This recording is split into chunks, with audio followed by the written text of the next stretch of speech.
नमः सिद्धेभ्यः ओम नमः सिद्धेभ्यः यदर्चा भावेन प्रमुदित मनः दरेदरयः छनता सिद्ध स्वर्गी गुण गणित मेध सुखनिधि लभन्ते सद्भक्त्या शिव सुख समाजम किम तथा महावीर स्वामी महावीर स्वामी महावीर स्वामी गुरु महापंत नानितम ज्ञान दर्शन नाहिगा चारित्राणम गंभीरा मोक्ष मार्ग उपदेशका पंच परमेष्टि भगवान की एक राधिनाथ भगवान की अंतिम सत्संगपति भगवान महावीर स्वामी की आचार्य श्री कुंद कुंद भगवंत की आचार्य श्री विमल सागर जी महाराज की आचार्य गुरुदेव सन्मति सागर जी महाराज की 3 कम 9 करोड़ मुनि राजों की द्वादशांजन वाणी माता की बोली परम पूज्य दिव्य तपस्वी अध्यात्म वीराश्रम आचार्य भगवंत श्री सुंदर सागर जी महाराज की समस्त आचार्य संघ की जयकारा गुरुदेव का। भव्य आत्मा, अभी अभी आप सुन रहे थे संसार की दशा, और इस संसार की दशा में ही एक तरफ धर्म है, दूसरी तरफ विषय कसाई है। एक तरफ भगवान महावीर का शासन है और एक तरफ तुम्हारा परिवार है। एक तरफ अहिंसा परमो धर्म का नारा है और एक तरफ 5 इंद्रियों के विषय आपको बुला रहे हैं। भगवान महावीर कह रहे हैं दोनों रास्ते तेरे पास में हैं। एक रास्ता सीधा कल्याण का रास्ता है और एक रास्ता संसार में भटकने का रास्ता है। एक रास्ता अपने आप का प्रमोशन करने का है और एक रास्ता अपने आप का डिमोशन करने का है। अब तेरी जो इच्छा हो वो रास्ते पर चलना शुरू कर दे। प्रमोशन चाहते हो किसमें?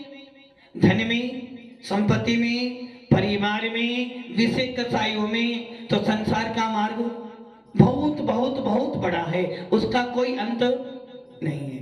और यदि प्रमोशन चाहते हो अपनी आत्मा में, यदि चाहते हो कि मैं शांति से जीना सीखूं, चाहते हो कि मैं शांति से अपनी आत्मा के अंदर परमात्मा उत्पन्न करूं, और यदि ये चाहते हो कि अनंत बार जन्म मरण किया है, यदि इस बार मैंने मेहनत कर ली, किस बार?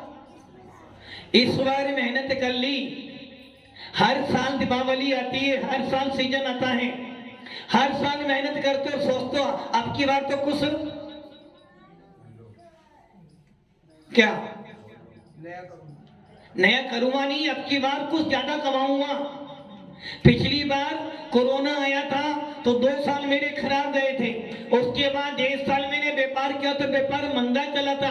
अब की बार थोड़ा सा ठीक रहा, ज्यादा अच्छा नहीं, अगली बार और ज्यादा कमाऊंगा, ताकि घर वालों को लगे कि हमारा बेटा, बच्चों को लगे पापा कमा के लाते हैं, क्योंकि कमा के लाऊंगा तो पापा मेरी इच्छा पूरी, और यदि पापा ने इच्छा पूरी नहीं की तो पापा ने कुछ भी नहीं किया। धन कमा के लाओगे, पत्नी बहुत राजी रहेगी, और जिस दिन धन कमा के नहीं लाओगे उस दिन घर में ही महाभारत। यदि आपको संसार का उत्थान करना है तो रास्ता खुला हुआ है, और संसार के मार्ग के लिए कोई उपदेश भी नहीं है। आप ये सोचो कि संसार में फंसने के तुम्हें कोई उपदेश दे दे, अपना YouTube खोलना, अपना मोबाइल खोलना, इंटरनेट डालना, सारे रास्ते तुम्हें अपने आप एक ढूंढोगे 1000 मिलेंगे। बस करना क्या है? मोबाइल लेना, YouTube डालना, इंटरनेट खोलना, 2 घंटे 3 घंटे लगाओगे, आज 3 घंटे लगाए हो, कल 6 घंटे, उसके बाद 12 घंटे, और फिर ये हो जाएगा कि खाना खाते खाते भी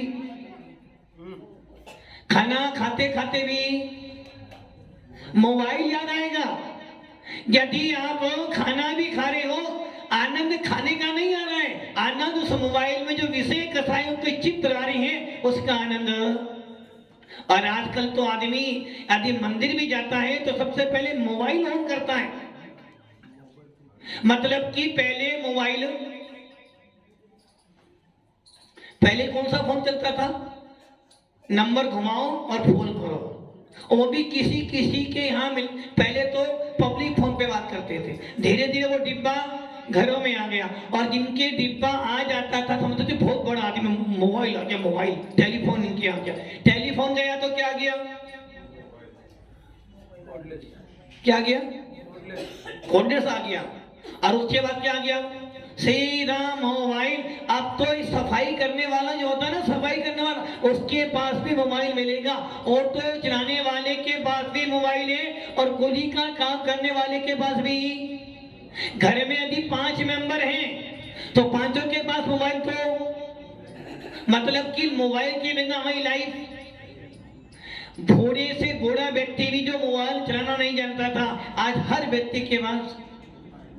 चलो युवा लोग के पास मोबाइल आ गया कि नई विज्ञान ने नई तरक्की कई नया आविष्कार किया। आज की जनरेशन के बाद में मोबाइल चल जाए, किंतु 80 साल की दादी अम्मा के पास भी मोबाइल हेलो करेगी वो भी। क्या हो गया? और जबकि हम ये सब जानते हैं कि पहले जब घर में टेलीफोन होता था उसको मात्र कभी कभार टेलीफोन करते थे, और आज जितना बिल तुम्हारा लाइट का आता उससे ज्यादा तुम्हें मोबाइल पे भरना पड़ता है। आज की सारी पढ़ाई आपकी मोबाइल पे। आपको यदि किसी को कोई समाचार भेजना, पहले कभी घर में कोई शादी विवाह होती थी तो चिट्ठी लिखते थे, वो कौन सा, वो पोस्ट कार्ड लिखते थे। सबसे पहले चलते थे तार, और उससे पहले आदमी भेजते थे भाई फलाने फलाने क्या नौता देने जाना। धीरे धीरे क्या हुआ, वो पोस्ट कार्ड आया, पोस्ट कार्ड के बाद अंतरदेशी लिफाफा आ गया, वो गया तो क्या गया, टेलीफोन आ गया, टेलीफोन गया तो अब क्या गया, मोबाइल आ गया। और अब तो मोबाइल ऐसा आ गया कि आप कहीं भी रहना, बस एक बटन ऑन किया तुम्हारा सारा काम। आधी पढ़ाई भी करनी है तो टोटल पढ़ाई किस पर हो रही, तुम्हारी इंटरनेट पे, मोबाइल पे सारी लाइव पढ़ाई कर रहे हो। काई की पढ़ाई कर रहे हो? लाइव की पढ़ाई कर रहे हो। इतने आदी हो गए हम मोबाइल के, यदि पापा जरा सा डांट दें और मोबाइल झेलने तो दिन भर पापा से बात नहीं करनी, खाना पीना नहीं खाना।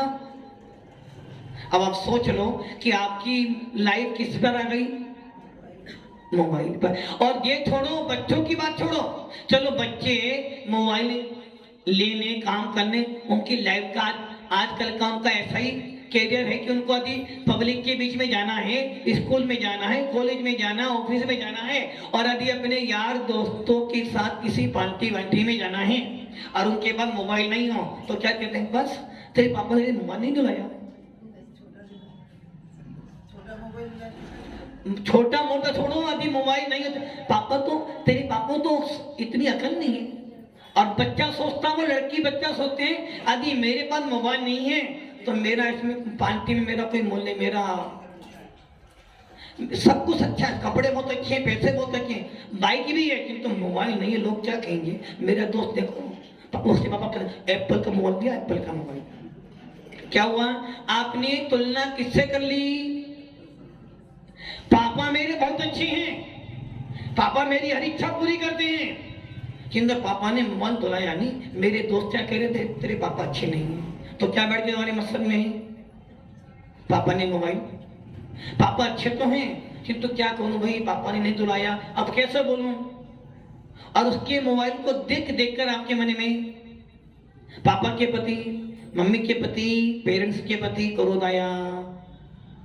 और यदि पापा ने मोबाइल दिला भी दिया, और मोबाइल कौन सा दिलाया, सस्ते वाला, और तुम गए, हमें बातें करनी है ना, नहीं नहीं मोबाइल हो तो एप्पल वाला ही होना चाहिए, 4G वाला तो होना ही चाहिए कम से कम, उसमें कैमरा तो इतना अच्छा होना चाहिए कि फोटो बहुत सारी फोटो अच्छी तरह। क्या हो गया, मतलब कि हमने अपनी लाइफ को किस पे सेट कर लिया है। जबकि यदि आपको ध्यान हो, अंग्रेज जब आए थे, जब कोई ये नहीं जानते कि चाय क्या होती है, कोई नहीं जानता था। अंग्रेजों ने क्या किया, चाय पिलाई फ्री में 2 दिन और आज तक आप उस चाय के। ऐसे ही मोबाइल कंपनी ने मोबाइल पहले बहुत सस्ता किया और अब धीरे धीरे उनकी डिमांड बढ़ रही है तो कीमत तो। अब आप ये सोच लो, यदि आपके जीवन में से मोबाइल निकाल दें तो वो लोग क्या बचा। यदि आज किसी को नियम दे दें कि तुझे दिन भर में मात्र 1 घंटा मोबाइल चलाना है, क्या होगा बोलो? सतीश जी बोर हो जाओगे? दिखा ले लिया, अच्छा चलो। और मान लो दीजिएगा तो दुकान बंद कर दो तो मतलब कि हमने अपने आप को आदी बना लिया है मशीनों का। जब मोबाइल नहीं था, जब भी दुनिया चल रही थी और आज से बहुत बेहतर चल रही थी। आप किसी को मोबाइल करते हो, एक व्यक्ति ने मोबाइल किया कि मेरे यहाँ शादी आपको आना है, और एक व्यक्ति ने अपने आप से आदमी भेजकर न्योता दिया। बोलो दोनों में से किसकी हिम्मत है? आपने आत्मीयता से जो बात की है उसका मूल्य है, किंतु मोबाइल का लाभ भी बहुत है। यहीं बैठे बैठे विदेश बात कर सकते हो, यहीं बैठे बैठे पूरे विश्व की जानकारी मोबाइल से, और बोलने से सारे काम होते हैं। कहीं जाना हो, रास्ता नहीं पता, क्या करोगे? मोबाइल से बोलो, रास्ता निकल जाएगा। यदि आपको कोई डिश बनानी है, नहीं आती, मोबाइल पे बोलो तुरंत उसका पूरा फार्मूला आ जाएगा। और यदि आपको पढ़ाई करनी है, इतना सारा बैग ना लेकर एक मोबाइल में छोटी सिम डाल दो, सारा तुम्हारा स्कूल का कोर्स सारा निकल। मोबाइल के लाभ भी है तो हानि भी है, टीवी का लाभ भी है तो, किंतु आज टीवी का समझ में, टीवी है घर पर, कौन सा वो ऊपर बोलता था ना, कैरियर लगता था ऊपर, है क्या? भी एंटीना आते तो ना ऊपर, है क्या वो? पहले हम लोग जब घर में थे, यदि किसी के ब्लैक एंड व्हाइट टीवी भी होता था ना तो समझ सकते बहुत बड़ा में टीवी लिया है। आदि गांव में यदि रेडियो भी होता था, रेडियो, तो भैया उसके पास रेडियो है। और जब कभी मैच आता था तो लोग बाहर टीवी लग जाता था, रेडियो उसमें सुनते थे। आज क्या हो गया, घर घर में। और जब से मोबाइल आया है, टीवी का कैरियर तो पूरा, अब टीवी नहीं चाहिए, घर में बड़ी एलईडी लगी हुई है। कौन देख रहा है? वो भोरे दादा की जिनके पास मोबाइल, कौन सा वो बिना, कौन सा मोबाइल है ही नहीं। और यदि मोबाइल भी होगा तो वो मोबाइल दादा का तो होगा, किंतु वो पोती पोता के पास में है। बेचारे वो भोरे दादा की वो बड़ी एलईडी लगा दी, बटन ऑन कर दिया, वो देखते रहे। और हम लोग को क्या, आज तो आप गाड़ी में हो, खाना खा रहे हो, होटल में हो, कॉलेज में हो, स्कूल में, महाराज के बाद सीधा मोबाइल ऑन किया, पिक्चर पूरी की पूरी पिक्चर। अब आपको, पहले लोग जब फिल्म देखने जाते थे सिनेमा तो सोचते थे भैया बहुत दिनों के साथ में जाते थे। आजकल तो किसी टीवी का मत नहीं आता, सिर्फ मोबाइल क्या हो गया, जिस प्रकार आत्मा में चेतन शरीर में आत्मा है ना, और यदि आत्मा निकल जाए तो, सती की आत्मा निकल जाए तो शरीर तुम गलत। वैसे ही यदि आपकी आत्मा में से, आपकी लाइफ में से यदि मोबाइल निकल जाए, समझो तुम डेड हो गए, डेड। मोबाइल है तो जीवन है, मोबाइल नहीं है तो जीवन। मोबाइल के लाभ बहुत अच्छे हैं, किंतु ये निर्भर आपके करता है कि आप मोबाइल से लाभ लेते हो या लाइफ आपकी है। आपको मोबाइल किस प्रकार का इस्तेमाल करना है ये आपकी है। किंतु मैं आत्माओं, हर चीज का आविष्कार होता है तो उस आविष्कार के पीछे हेतु होता है कि विश्व का कल्याण हो, आत्मा का उत्थान हो। किंतु ऐसा नहीं कि हम किसी के इतने आदि बन जाए कि उसके पीछे अपनी लाइफ, इसके बिना तो मैं जी नहीं सकता हूँ। किंतु भगवान महावीर कह रहे हैं ये लाइफ संसार की थी, अभी सर मोक्ष मार्ग की लाइफ पर आ जाओ। यदि तुम्हारे मन में ये आ जाए कि मैं अपने सम्यक दर्शन, सम्यक ज्ञान, सम्यक चारित्र के बिना जी नहीं सकता हूँ, मैं देव सात गुरु के बिना रह नहीं सकता हूँ, यदि मैं एक दिन मंदिर नहीं जाऊं तो मेरे परिणाम वो चलेगा। मंदिर 1 साल भी नहीं जाऊंगा तो कुछ नहीं होने वाला, और यदि मैंने 1 घंटा मोबाइल नहीं चलाया तो मेरी आत्मा में कुछ नहीं किया। ये लाइफ है आज की। बदलो, किंतु इतने मत बदलो कि आपके संस्कार पूरे के पूरे डूब जाएं। अभी माता जी ने आपको सुनाया था ना, कौन सा खा रहे हो? ताजा बासी? बासी खा रहे, ताजा खा रहे? थोड़ा थोड़ा थोड़ा थोड़ा ताजा खाते हो। भव्य आत्माओं, हम सब बासी ही खा रहे। पुण्य, पूर्व का पुण्य कमा के आए थे, आज मिल रहा है। पूर्व के पुण्य के उदय से जिनको मिला है, पूर्व के पुण्य के पुरुषार्थ से मनुष्य भर मिला है, और पूर्व के पुण्य से हमें अच्छा घर, अच्छा धन मिला है। और इससे भी अच्छा आपको देव सात गुरु का समागम मिला है। इतना सब पाने के बाद भी यदि तुम मंदिर नहीं जाओ, जिनवाणी का स्वाध्याय ना करो, और आपके मन में जिन शासन के प्रति भावना ना आए, तो समझ लेना बासी खा रहे हो, और एक दिन बासी खा खाकर इतने सड़ जाओगे कि बासी मिलना भी बंद हो जाएगा। इसलिए अक्लमंद व्यक्ति कौन होता है? पापा ने यदि 1 लाख रुपए दे दिए हैं तो क्या करना है? पंकज भैया क्या करना है? 1 लाख के 2 लाख कैसे कर लूं? यदि मैंने 1 लाख के 2 लाख कर लिए तो पापा मेरे को 2 लाख और दे देंगे, और यदि मैंने 1 लाख के भी 50 कर दिए तो अगली बार से पापा दुकान देने वाले। वैसे ही यदि मुझे जिन शासन मिल गया है, पूर्व कर्म के उदय से जिन धर्म मिला है, पूर्व भव के कर्म के उदय से मुझे जैन लिखने का अधिकार मिला है, और पूर्व भव के संस्कारों से मेरे को आज इतना अच्छा धर्म और इतना अच्छा परिवार मिला है कि मैं इस पर्याय से, इस मनुष्य पर्याय से, इस जैन कुल से मैं अपनी आत्मा का प्रमोशन कर सकता हूँ। क्या किया आपने? बासी खा खा कर, अब वो बासी फ्रिज में रखने के बाद भी सही होने वाला। यदि आपने इस पूर्व भव के पुण्य में अपने पुरुषार्थ को नहीं लगाया तो आपका एक दिन ऐसा आएगा, सारा पुण्य नष्ट हो जाएगा, और वापिस सीधा फिर कहां जाओगे? सीधा निगोद। और एक बार निगोद में चले गए तो ना मोबाइल मिलेगा और ना महाराज मिलेंगे। इसलिए भव्य आत्माओं, अपनी आत्मा के ऊपर संस्कार डालना चाहते हो, यदि वास्तव में आपको लगता है कि हम लोग जैन हैं, यदि वास्तव में आपको ये लगता है कि मेरी लाइफ अन्य जीवों से बहुत अलग है, या आपको ये मन में कभी विकल्प आता हो, ये भावना आती हो, देखो पूरे विश्व के अंदर मेरा धर्म, हर संप्रदाय कहता है मेरा धर्म मेरा धर्म, किंतु जैन शासन का आदमी कहता भैया मेरा धर्म सबसे अलग है, तो दिखता है, सामने दिखता है। जिस प्रकार की कसाई अन्य व्यक्ति करते हैं उस प्रकार के कसाई जैन व्यक्ति। एक जैन व्यक्ति कभी किसी जीव को हलाल नहीं करेगा, और यदि कोई व्यक्ति किसी जीव को हलाल कर भी रहा ना, जैन व्यक्ति उसे देख भी नहीं सकता है। आपके सामने यदि किसी व्यक्ति को मारा जाए, किसी जीव को मारा जाए, आप उस दिन पूरे दिन भर बस व्याकुल हो गए।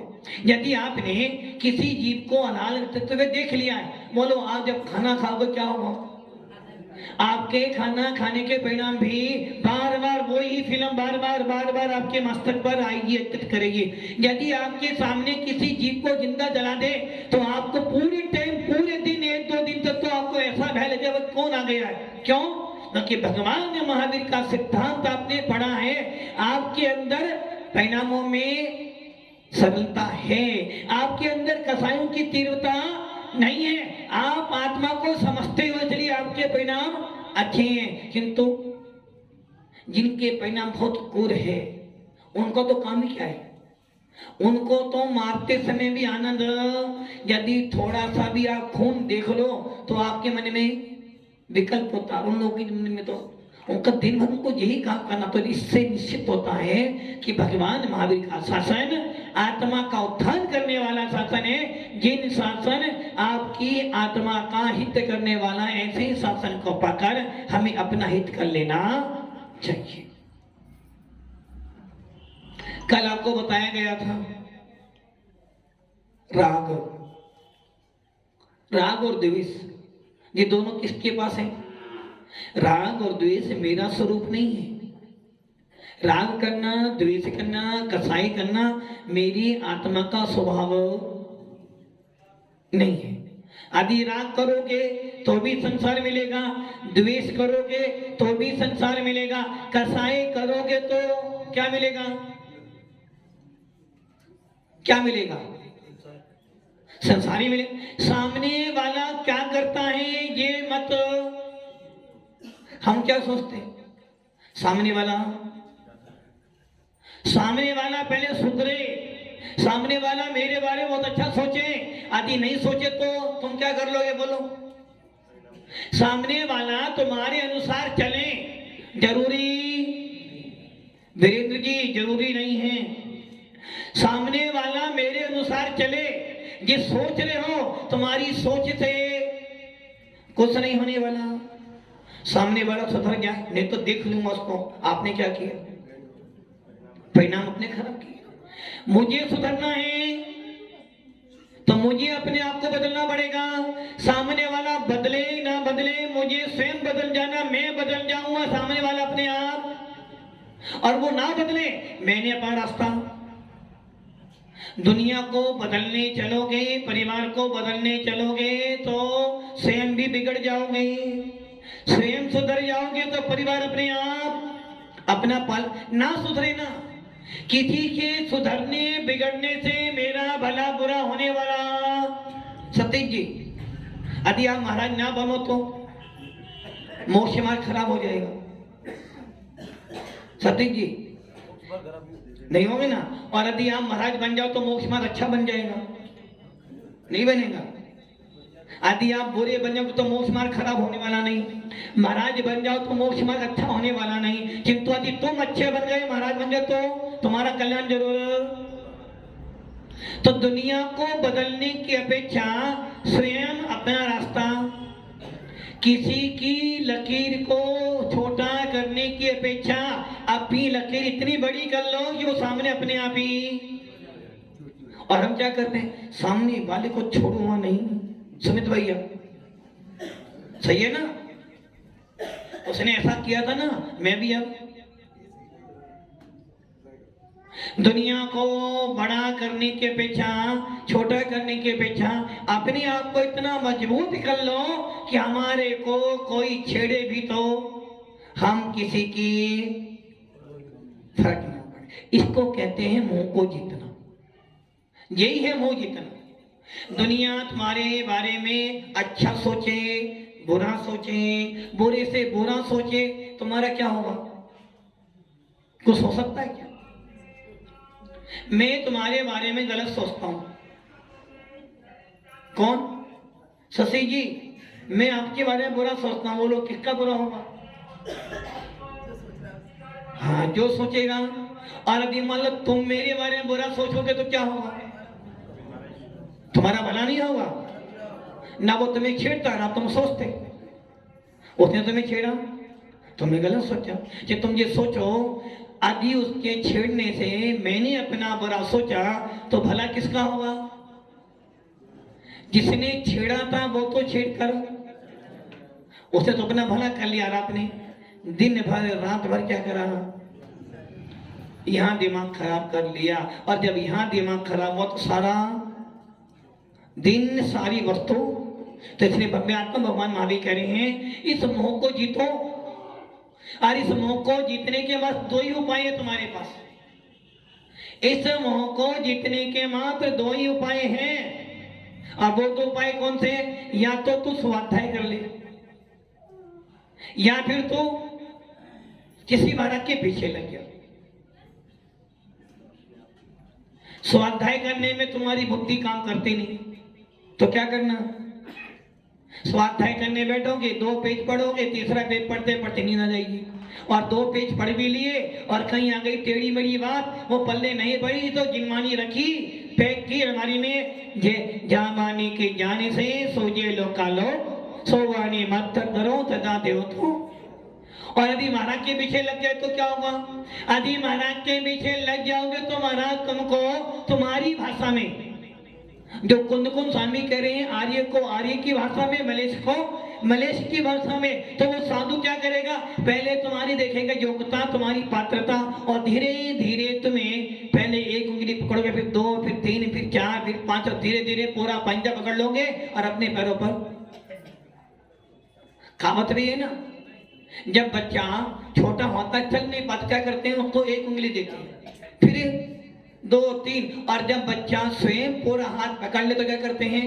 बेटा को अपने आप कमा और खाते से ही छोटे छोटे नियम एक दिन बड़े बन जाते हैं, और जब बड़े बन जाते हैं तो अपने आप मोक्ष मार्ग पर लग जाते हो। तो भगवान महावीर यही कह रहे हैं, यदि मोह को जीतना है, क्योंकि खतरनाक मोह है, खतरनाक कसाई नहीं है, सबसे ज्यादा खतरनाक तुम्हारा मोह है। ये मोह जीत लोगे तो तुम्हारे परिणामों में प्रशस्ता आ जाएगी। कल भी आपने सुना था कि यदि आपको सम्यक दर्शन है, क्या है आपके पास?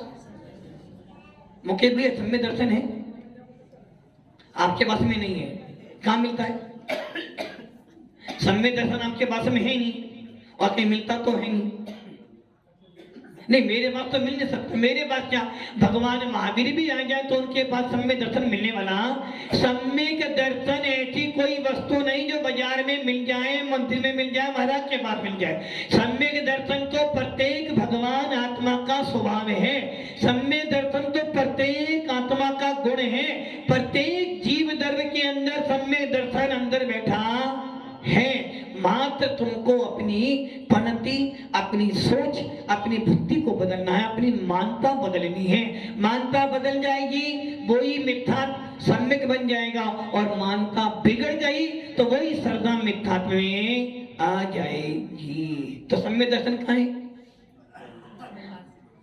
अभी तो मेरे पास था, तुम्हारे पास आ गया।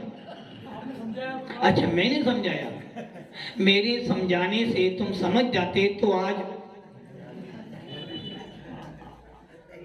यदि भगवान महावीर भी आ जाए तुम्हें समझाए तो तुम सुधरने वाले हैं। दुनिया चाहे, दुनिया बदल सकती है, हम बदलने वाले। दुनिया सुधरे, मैं नहीं सुधरूंगा। यदि हर व्यक्ति ये निर्णय कर ले कि मैं सुधर जाऊं तो दुनिया अपने आप, हम सोचते सामने वाला सुधर जाए, पत्नी सोचती है जी पतिदेव सुधर जाए, और पति सोचता है ये सुधर जाए तो घर में शांति। सवेरे शाम के लिए सोता है। मम्मी सोच रही है बेटा आता है सीधा मैडम की सुनता, मेरी सुनता ही नहीं, ये सुधर गया मेरे हाथ में आ जाए। और पत्नी होती नहीं, ये मेरे हर समय मम्मी के पीछे बात है, मेरे हाथ में आ जाए। क्या हुआ? बेटे सोच रहे पापा सुधर गया, और पापा सोच रहे बेटा बेटे सुधर जाए तो लाइफ ठेस हो जाए। अब बताओ कौन सुधरे? और सभी ये सोच लें कि हम सुधर जाए तो घर में ही जब तक बिगड़े हो वो सुधरे, वो सुधरे, वो सुधरे, तो महाभारत चलती रहेगी। और ये सोच लो मैं सुधर जाऊं, मैं सुधर जाऊं तो रामायण अपने आप शुरू हो जाए। तो भव्य आत्माओं, आदि मोह जितना है तो ये रास्ता है। सम्यक दर्शन कहीं मिलता नहीं, सम्यक दर्शन अपनी आत्मा में। बस इतना है कि देव, शास्त्र, गुरु ये एजेंट है। एजेंट हर कंपनी के एजेंट होते हैं, और एजेंट के बिना मार्केट की नहीं हो सकती। और एजेंट कैसे होता है? एजेंट भी 2 प्रकार के होते हैं। एक एजेंट वो होते हैं कि बस काम करना, हर एक एजेंट तो जाने भी काम करके प्रमोशन प्राप्त करना है। तो देव हमारे सबसे ज्यादा समर्थ एजेंट हैं, किंतु बोलते नहीं है, इसलिए वो मंदिर में रहते हैं। भाई मैंने अपने एजेंट छोड़ दिए, 2 एजेंट छोड़ दिए, एक जिनवानी देव अंदर बैठे, शास्त्र गुरु। शास्त्र कहाँ रखे? अलमारी में। चाबी किसके पास है? या सुमी के पास है, पारस के पास। जब सांस खोलनी हो खुलवा लो, बंद कर दो, बस इतना ही काम है ना। हर मंदिर की दशा यही है कि अलमारी में क्यों नहीं जिनवानी, और सवेरे सवेरे जाओ 4 चावल चढ़ा दो, जिनवानी का स्वाध्याय हमारा। अब बच्चे कौन? सबसे ज्यादा समर्थ एजेंट है साधु। और वो साधु क्या करते हैं, आपको नई नई पॉलिसी, नई नई स्कीम आपको देते हैं कि कहीं ना कहीं तुम्हारा मन ललचा जाए और तुम आ जाओ तो तुम मोक्ष मार्ग पर लग जाओ। किंतु तुम इतने दीवाने हो मोबाइल आदि के, क्योंकि तुमको वो जिन्हें देख की स्कीम अच्छी लगती नहीं। जिनेंद्र धर्म का उपदेश देने वाले बहुत सारी साधन हैं, किंतु फिर भी आपका मन, किंतु फिर भी भगवंत कुंद कुंद स्वामी कहते हैं कोई बात नहीं, एजेंट ने आपको अपनी अपनी पॉलिसी दी है, अपनी अपनी स्कीम दी है, कोई नहीं कोई तो आज नहीं तो।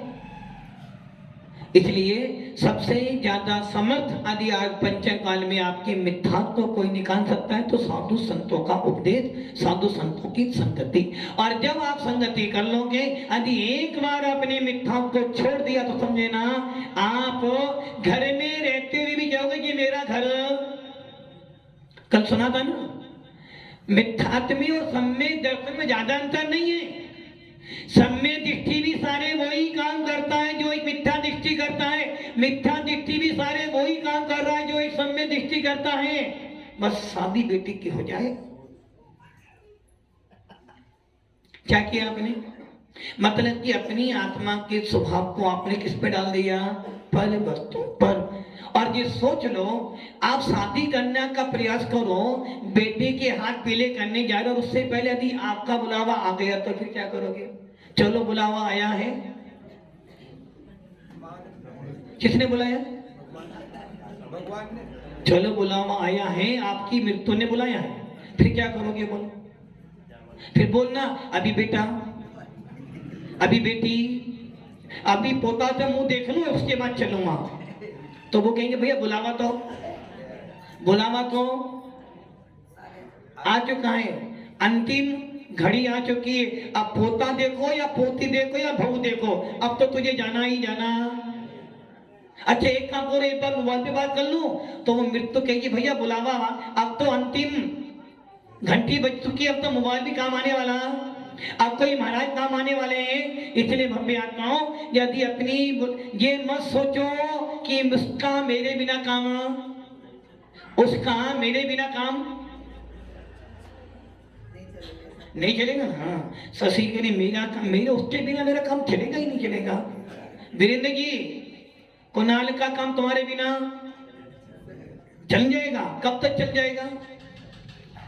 सबका काम सबके बिना चलेगा, किंतु मेरा काम मेरे बिना। यदि मैंने एक दिन अपने परिणाम खराब कर लिए, यदि मैंने 5 मिनट के लिए, पापा ने कुछ बोला था, किसने बोला था, पापा ने कुछ बोल दिया, और अपने पापा की बात सुनने के बाद यहाँ रख ली, और यहाँ से सीधा वो दिन पर आ गई। अब दिन भर आपने क्या किया, मोबाइल भी पड़ा है, खाना भी है, यार दोस्त भी फ्रेंड सब भरे कि तुम्हारा मन कहाँ है, बार बार क्या हुआ, पापा के इस शब्द से आपने अपना पूरा दिन, और पापा की बात सुनी थी यहाँ निकाल देते तो, अरे पापा ही तो हैं, पापा ने बोल कि पापा ही तो मेरे, पापा मेरा भला करते, सुनी निकाल दी तो पूरी दिन भर लाइफ। बस इतना ही करो, सबका सबके बिना काम चलेगा। सतीश जी, सबका सबके बिना काम चलेगा, मेरा मेरे बिना कुछ भी चलने वाला नहीं है। इसलिए सबकी चिंता छोड़ो, मोह को जीतो और अपनी आत्मा का कल्याण करो। ओम नमः सिद्धेभ्यो। जय बोलो परम पूज्य आचार्य भगवान जी सुंदर